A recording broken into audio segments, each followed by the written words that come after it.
Item ಯಾವುದೇ ಇರಲಿ try ಮಾಡಿ ಆಚಿ ಚಿಕನ್ ಮಸಾಲಾ. ನಟಿಯೊಬ್ಬಳ ವಿಡಿಯೋ ವೈರಲ್ ಆಗ್ತಾ ಇದೆ. ಈಗ ಹಲವಾರು ಅನುಮಾನಗಳಿಗೆ ಇದು ಕಾರಣ ಆಗ್ತಾ ಇದೆ.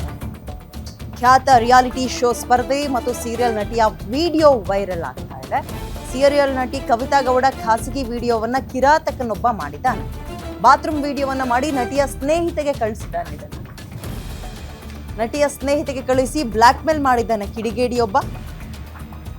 ಕೋರಮಂಗಲ ಇಂಡೋರ್ ಸ್ಟೇಡಿಯಂನಲ್ಲಿ ಮಹಿಳಾ ಕ್ರಿಕೆಟ್ ಆಯೋಜನೆ ಮಾಡಲಾಗಿತ್ತು.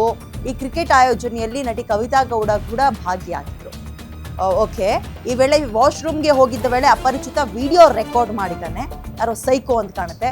ನಂತರ ನಟಿ ಕವಿತಾ ಗೌಡಗೆ ಕಳಿಸಿದೆ. ಆಕೆ ಆಪ್ತ ಸ್ನೇಹಿತೆಗೆ ಅದನ್ನ ಕಳಿಸೋ ಕೆಲಸ ಮಾಡಿದ್ದಾನೆ.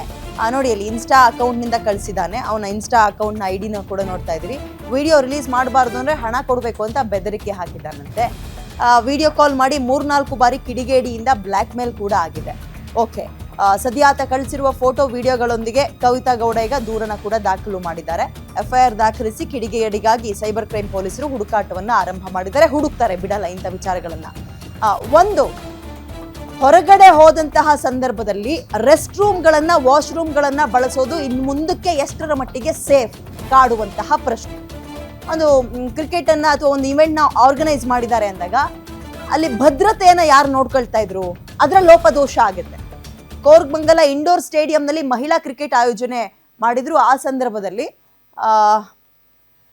ಸೀರಿಯಲ್ ನಟಿ ಮತ್ತು ಒಂದು ರಿಯಾಲಿಟಿ ಶೋನ ಸ್ಪರ್ಧಿ ಕೂಡ ಆಗಿದ್ದ ಕವಿತಾ ಗೌಡ ಈಕೆಯ ಬಾತ್ರೂಮ್ ಫೋಟೋವನ್ನ ಮತ್ತು ವಿಡಿಯೋಗಳನ್ನ ತಗೊಂಡು ಆಕೆಗೆ ಕಳುಹಿಸಿದೆ. ಆಕೆಯ ಸ್ನೇಹಿತೆಗೆ ಕಳುಹಿಸಿ ಇದನ್ನ ವೈರಲ್ ಮಾಡ್ಕೊಡುದು ಅಂದ್ರೆ ಹಣ ಕೊಡಬೇಕು ಅಂತ. ಈಗ ನಾವು ಅದಕ್ಕೋಸ್ಕರನೇ ಇಂಥ ಕಿತಾಪತಿಯ ID ತೆಗೆದಿರೋದು ಗೊತ್ತಾಗ್ತಾ ಇದೆ. ಬಿಕಾಸ್ 0 ಪೋಸ್ಟ್ 0 ಫಾಲೋವರ್ಸ್, ಫಾಲೋ ಮಾಡ್ತಾ ಇರೋದು ಯಾರೋ ಒಬ್ಬನ್ನಂತೆ. ಅದು ಯಾರು ಏನು ಅಂತ ಹುಡುಕಂತಾರೆ, ಬಿಡಲ್ಲ ಅದನ್ನ.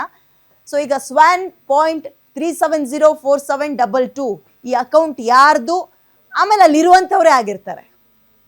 ಸ್ಟೇಡಿಯಂ ಇಂಡೋರ್ನಲ್ಲಿದ್ದಂತಹ ಮ್ಯಾಚ್ ಅದು ಅಂದಾಗ, ಗೇಮ್ ಅಂದಾಗ ಆರ್ಗನೈಸ್ ಯಾರು ಮಾಡಿದ್ರು, ನೀವೆಷ್ಟರ ಮಟ್ಟಿಗೆ ಸೇಫ್ಟಿಯನ್ನ ಯೂಸ್ ಮಾಡಿದ್ರಿ. ಈಗ ನಿಮ್ಮನ್ನ ನಂಬಿ ಇನ್ನೊಂದು ಕಾರ್ಯಕ್ರಮ ಆರ್ಗನೈಸ್ ಮಾಡಿರ್ತೀರಿ ಅಂದ್ರೆ ಯಾವ ಹೆಣ್ಮಕ್ಳು ಬರ್ತಾರೆ?